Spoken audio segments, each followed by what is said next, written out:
Welcome to Coloring Sanremo, a vintage postcard brought to you by Cowcatcher Publications. This is a tutorial video to help you get the results you want. My name is Jodie Randisi and I'm the creator and publisher of a series of adult coloring books called Vintage Vibes. This is an example of a vintage postcard that I turned into a grayscale sketch.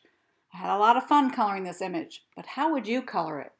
Well, let me show you how I got the results I wanted. My first tip is to keep your colored pencils sharpened.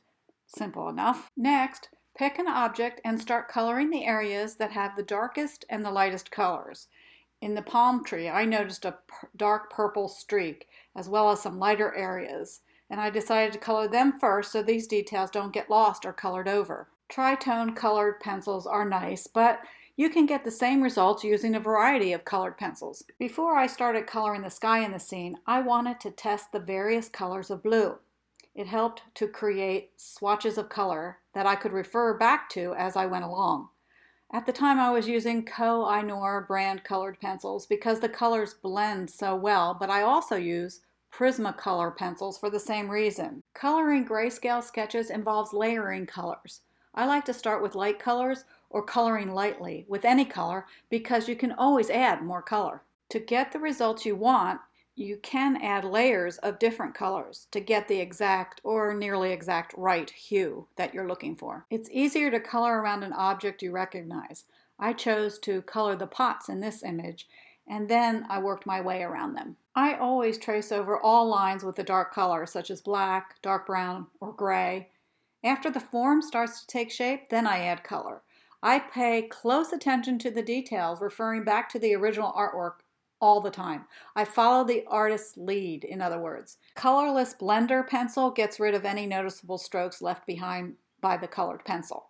I consider the blender pencil a must-have tool. It works so well when blending colors, which always enhances the overall look of your creation. You may want to color from bottom to top or vice versa, or you can begin by coloring objects you recognize, such as what I did here. I colored the shoreline and the palm trees to keep my perspective on the important details. I let the dark lines in the sketch guide me. Don't leave anything uncolored, in other words.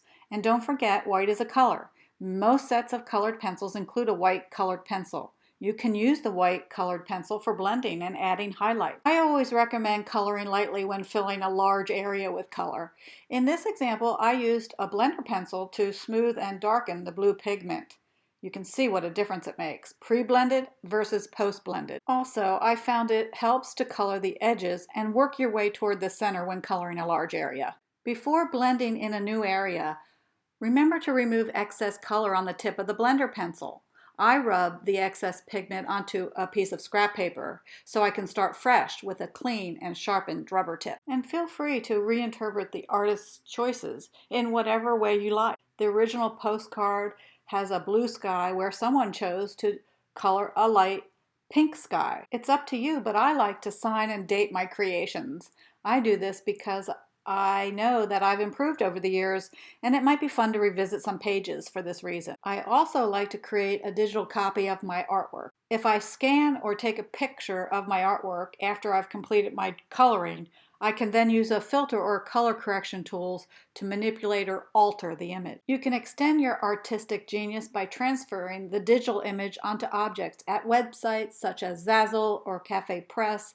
Actually, there's many sites that do artwork transfers. Choose the one that works for you. And that's how I colored Sanremo. I hope you enjoy those sacred moments of solitude where your mind focuses on only one thing. If you weren't aware of the benefits of being mindful, I recommend you try coloring for stress management and a bucket load of other health benefits. Thank you for watching.